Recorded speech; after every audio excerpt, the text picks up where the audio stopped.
Welcome back to Addiction, Recovery, and Mental Health, a podcast by Waismann Method opioid treatment specialists. We're here to answer your questions about addiction and mental health treatment. I'm Dwight Hurst, and I'm joined as always by Clare Waismann and David Livingston. David, Clare, welcome back again. Here we are. Thank you. Today, we are tackling the issue of overcoming loneliness and isolation in recovery. Recovery, as we know and we talk about often, it can be a lonely journey. It's often overwhelming. Sometimes people going into recovery and treatment, they even need to back away or cut people or situations and places out of their lives that might be triggers for relapse. And so it's an important dynamic to talk about. And as we were just getting the recording set up, David, you were just saying that you've been seeing this topic come up quite a bit as well in the news and other studies and things. Yeah, I think it's being talked about broadly. I've been reading articles on it, and and looking at the effects physically and neurobiologically and on a cellular level, and that causes a type of pain and actually changes cellular activity. So the issue is pretty profound. I think maybe in some ways, we can get into it, but I'm looking forward to talking about it and maybe adding to part of what's already going on. Yes, and it's so fascinating to look at just what you were saying about how on a physical level, although everything mental health is physical, everything mental health is related to our brain, which is part of our physical body. We forget that, I think, sometimes. But on a deeper cellular level, as you put it, that loneliness and isolation can be such a burden or trigger and really a health concern for people. I think all our feelings, especially our extreme feelings, affects our nervous system, which affects every other part of our life. So it's not like it causes one effect. It's just like multiple effects, layers of effects that get larger and larger as the situation progresses. And I think the Surgeon General just brought, the advisory about the epidemic of loneliness and isolation that might have been brought also by COVID, but I think social media as well has a huge part in it. So maybe social media for the younger adults, but one of the groups they're suffering the most since COVID is the older adults. With just the total isolation from society. It permeates so many things as we ran into the distancing and quarantining during the height of some of those things. And you can see the developmental impact that has had unquestionably with young people. And there's just things that they're having to learn in schools maybe a year or two later than they usually would, or just, and I look at some of the high schoolers who went through that time, and there's some resentment and loss about some of those things of proms and just basically societal things we're used to that are disrupted. And it makes me think, as we're talking about this, of that being part of substance abuse and opioid dependence recovery kind of always, right? There's always having to go into questioning where I go, who I spend time with. All of those things have always been part of that. I would say for most people have to question some of those things if they really want to get into a sober place of where am I spending my time and with whom. And so now it's compounded a little bit with this element of societal isolation as well. Yeah, and I think we have to separate very well, what loneliness is and isolation is. You can feel lonely while you have a group of people around you. When you isolate, it's a different story altogether. And I think we have dealt with such prolonged isolation that people are feeling lonely even when they are getting back into society. I think what you're saying is right, Claire, that it's the quality and the depth of how we're connected that helps with loneliness. And Sometimes people even isolate because when they're around people, they feel more lonely and they don't have the type and quality of a connection with that they're needing. And so that, and that creates kind of a cycle.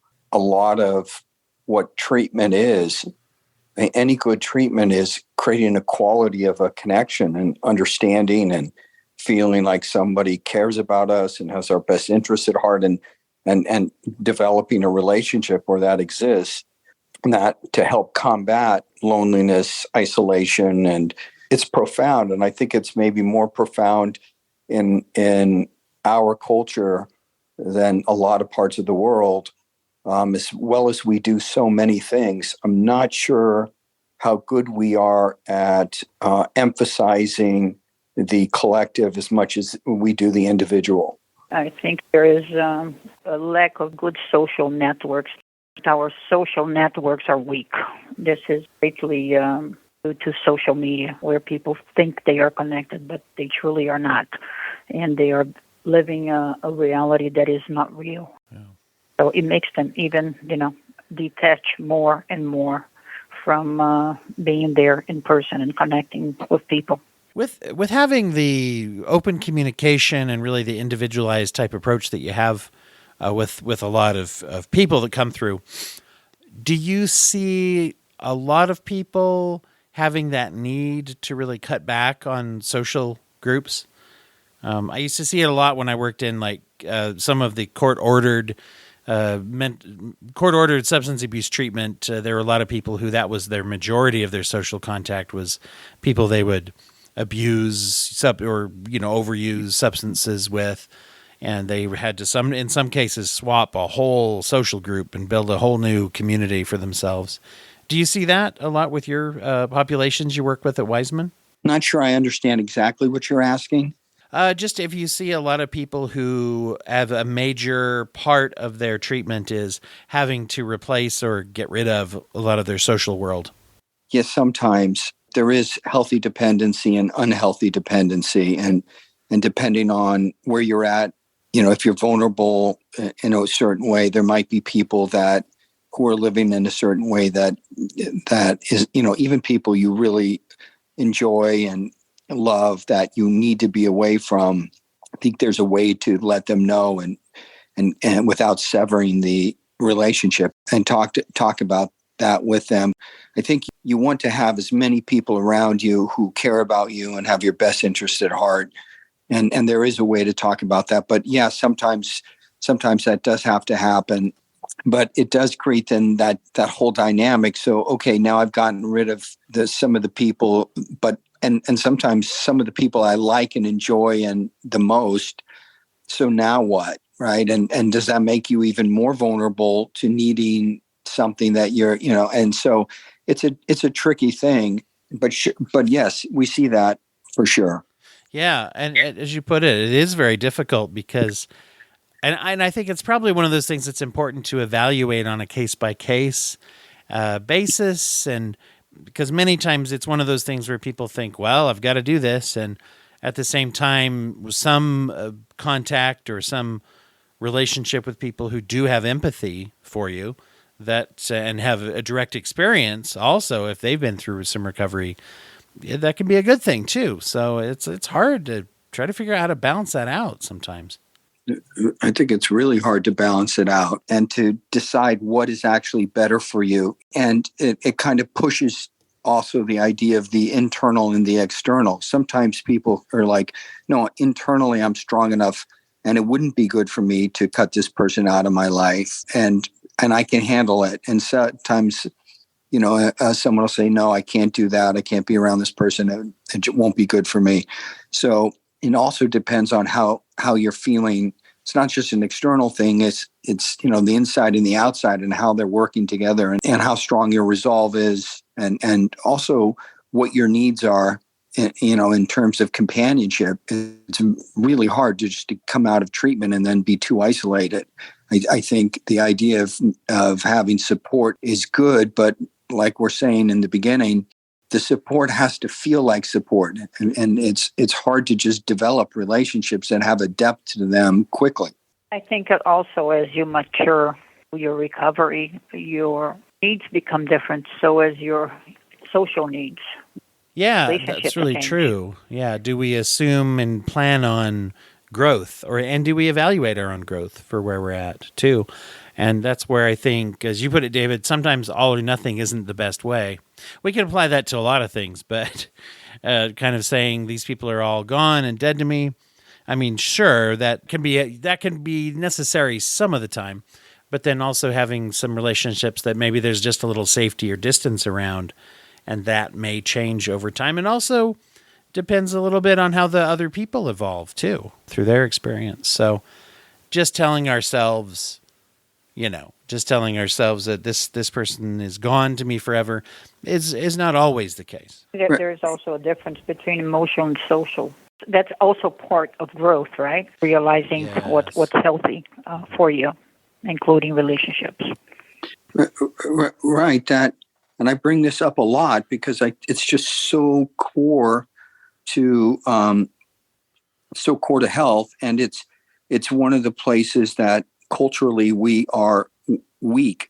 Is that the idea that we can accept our dependency needs as a foundational part of health, and that our loneliness is our loneliness is like being hungry. That eating is a need. It never disappears.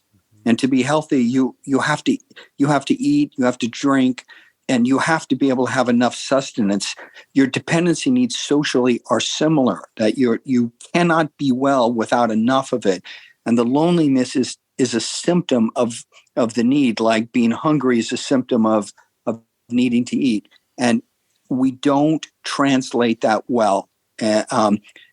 We see it more as, I don't know how we see it culturally, but I don't think we see it very well. And maybe it's really starting to change now and being talked about, and it'll help everything. What would you say are some of the things people can do in a healthy way to cope with their loneliness? Connect, right? Have similar values or similar interests.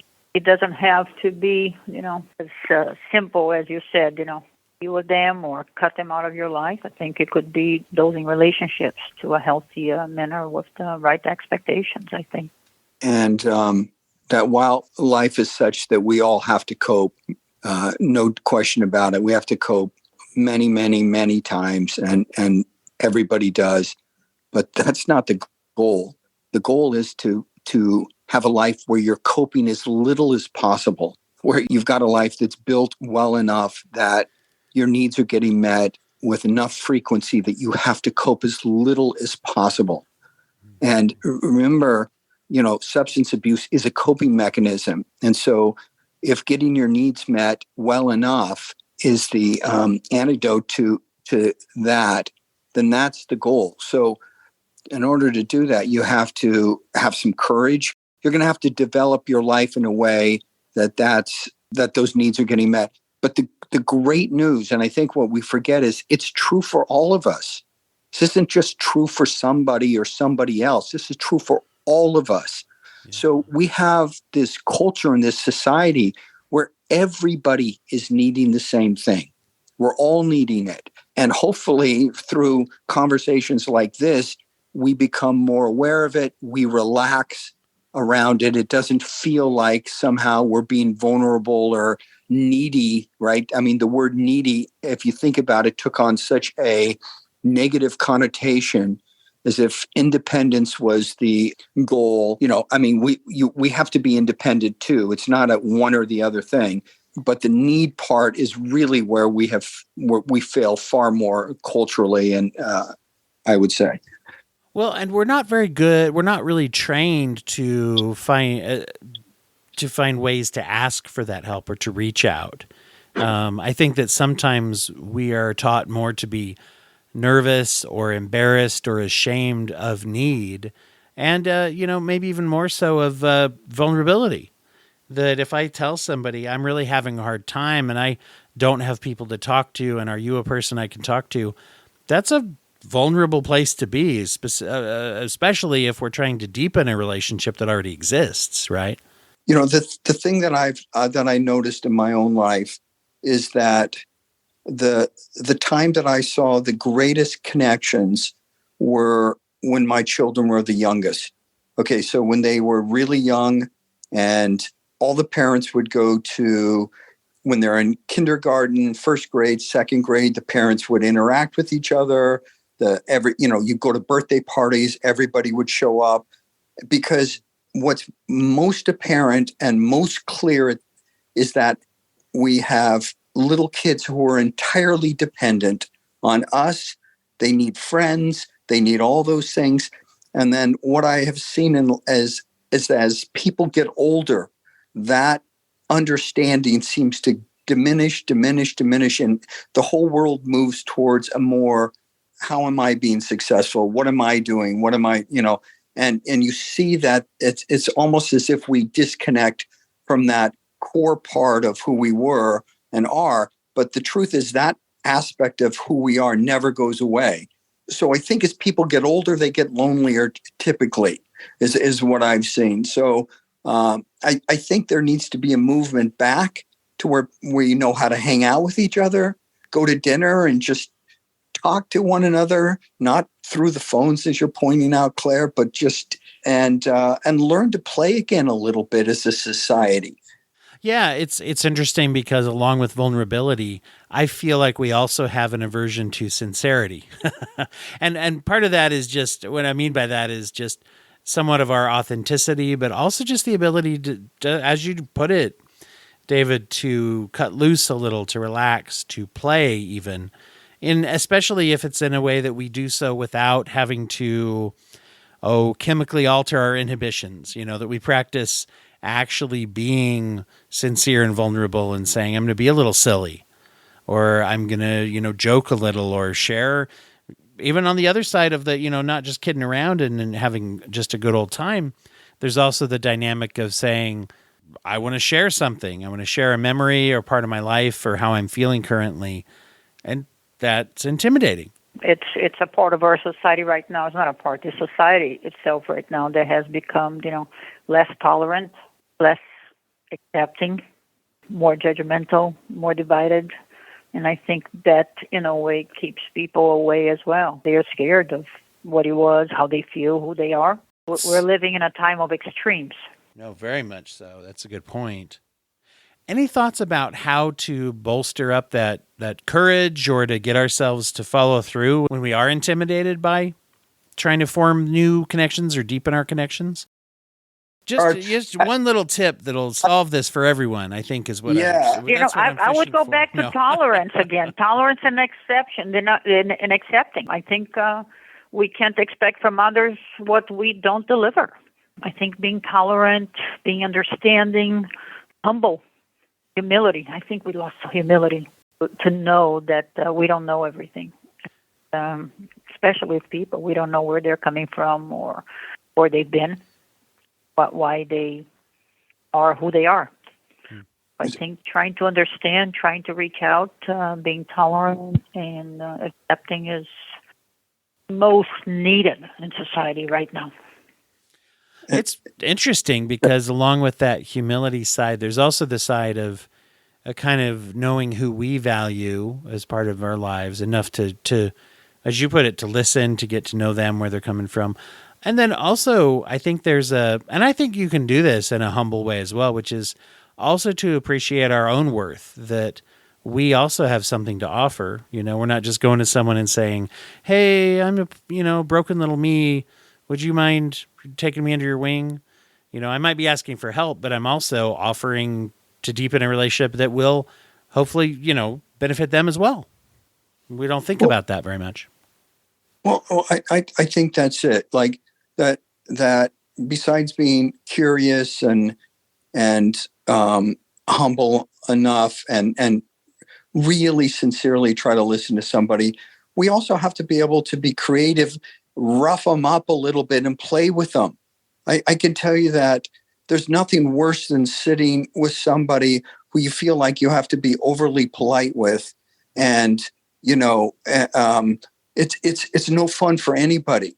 And it's great when you feel like you can be sincere and, move forward, move backwards, and just move around and be playful. And I think there's other cultures that do it so much better.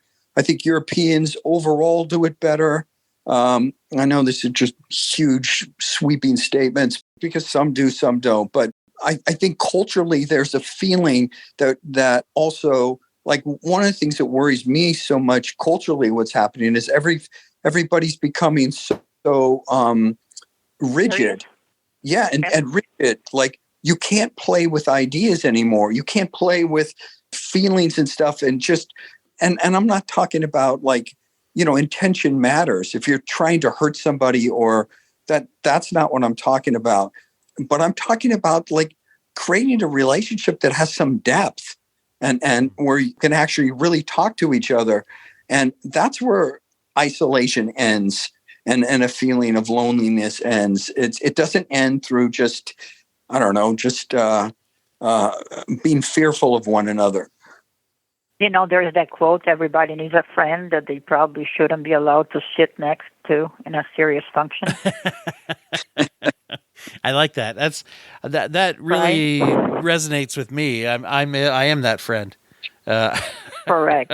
Everybody needs somebody that can be whatever they want to be, Kind of goes into this aspect I was thinking about is what guidance do we take or what direction do we take when we are actually building that community? Let's say that we're facing it, we're talking to people, and how do we build our own community?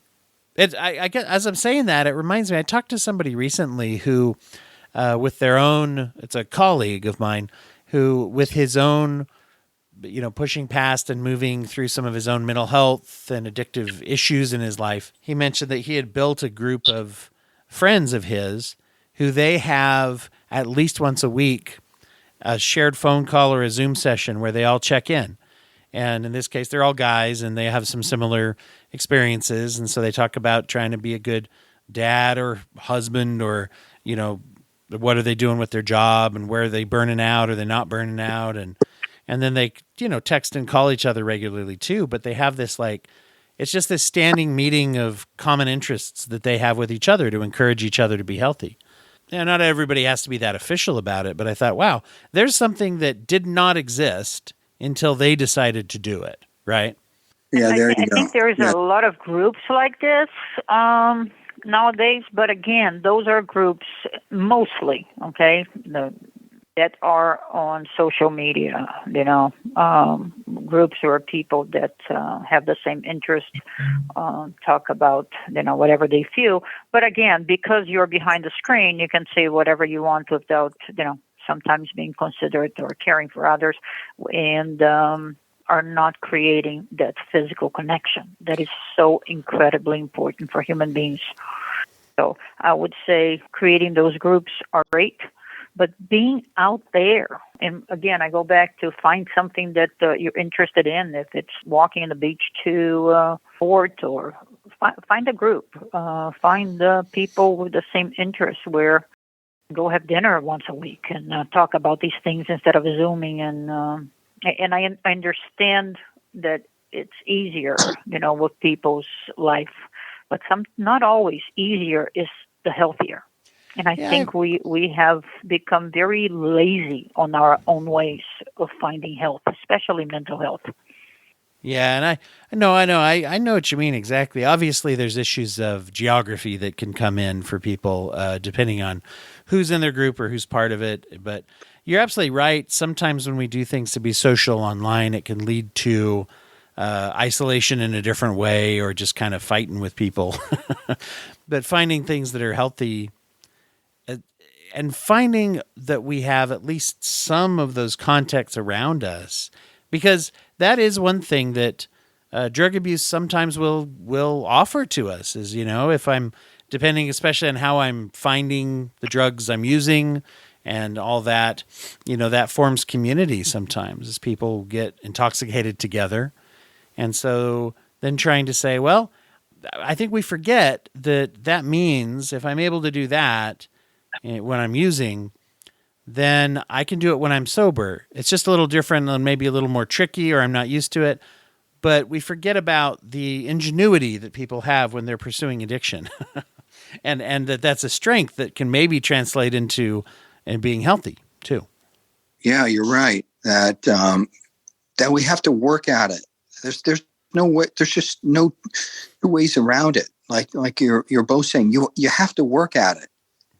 That there's I have a friend of mine who said, "Oh, we should all start to get together with a couple other men my age."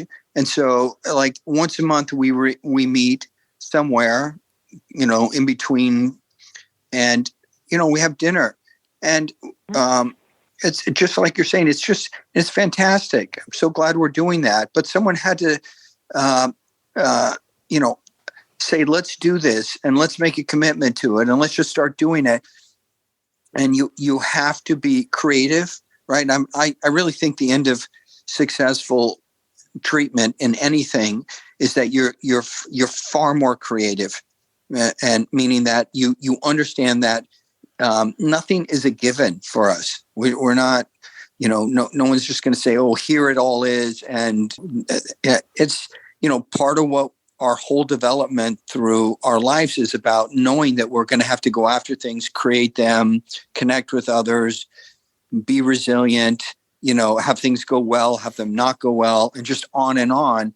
And you're right, Dwight, that if you have a group of people who you're enjoying, and even if you're enjoying it, join them doing something that is dangerous and bad, like drug abuse can be, it's a hard thing to separate from, but that doesn't tend to go well. And it's never been worse than it is now.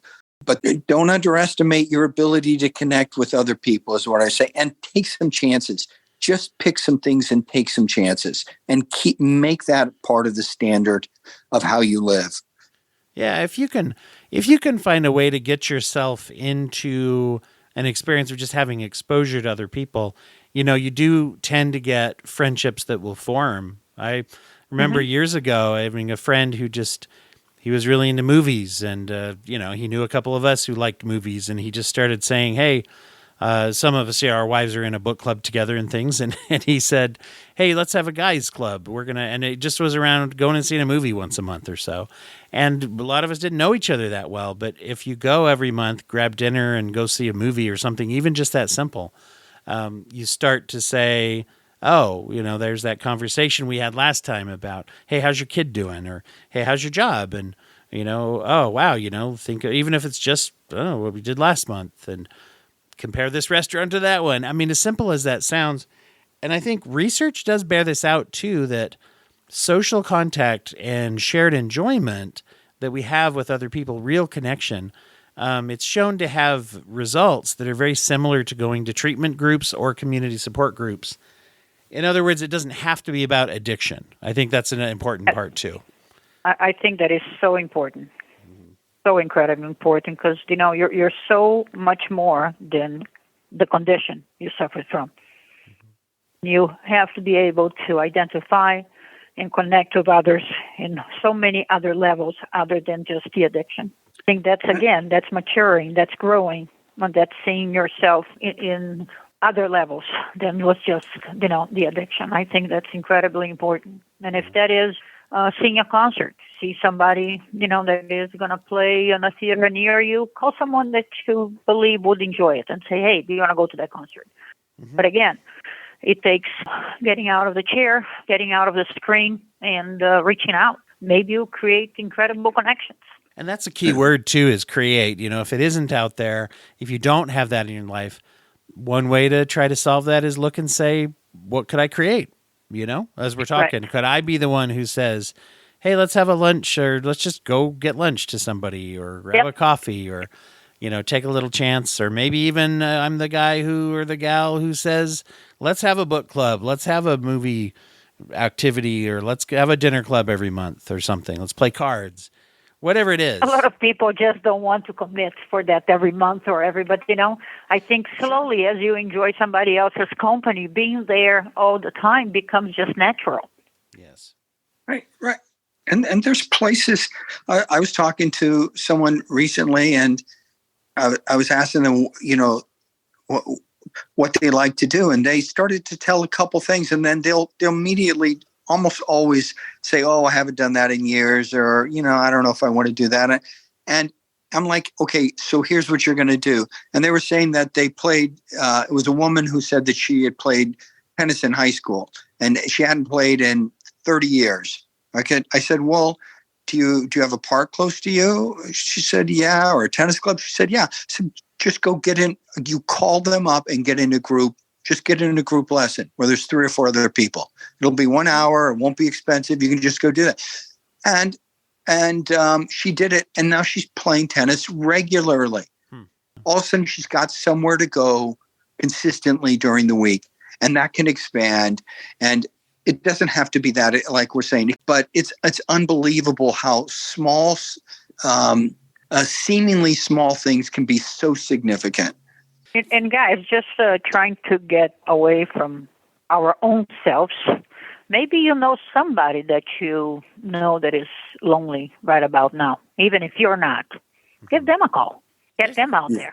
There's a big piece there. Yeah, a big piece there is like trying to find ways to give back. I've known a lot of people who have met people through even volunteering or unofficial, like whether it's an official volunteering spot for charitable things or just going and saying, "Yeah, do I know someone who's lonely?" Yeah, your grandfather, your uncle, your cousin, somebody that has been, detached for a while. Give them a call. Say, "Hey, do you want to get a coffee?" That's it.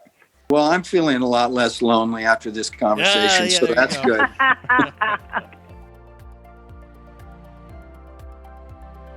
And that's it for us today. Thanks so much for joining us.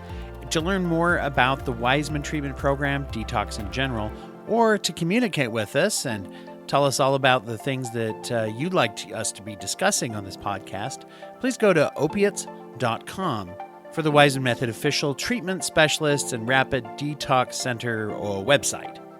Make sure to follow us at Opiates on social media or send us an email at info@opiates.com. We'd love to hear from you. This show is brought to you by Popped Collar Productions as well as the Waismann Method, and our music is the song Medical by Clean Mind Sounds.